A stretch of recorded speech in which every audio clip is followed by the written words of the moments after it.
Next, we've just had the first weekend, haven't we, of pubs being able to serve drinks indoors. But for some of us, the time away from pubs has possibly changed our drinking habits. Kevin Ashford reports.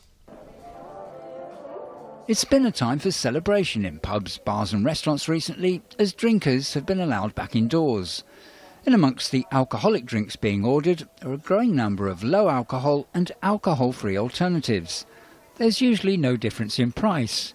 We asked people in Newcastle if they would opt for alcohol-free if the drinks were cheaper.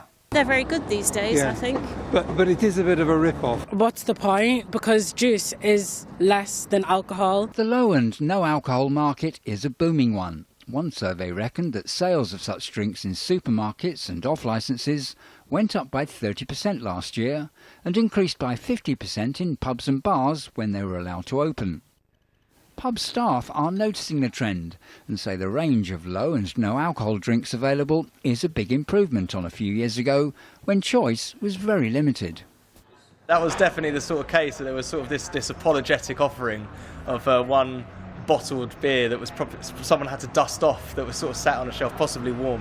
Whereas now that's just not good enough, you know. So for us, we sort of see it as completely sort of key to our range and offering generally. So it's not just around non-alcoholic beer for us. We also make sure that we represent the other categories. So we have a non-alcoholic cider, we have spirits as well, and we have wines as well. Rob Fink founded a company that makes alcohol-free beer, which is now sold all over the world. He says people are willing to pay the same price for non-alcoholic drinks because they enjoy them. Non-alcoholic beer historically never tasted very good, and so we've just taken something that already existed and made it taste better.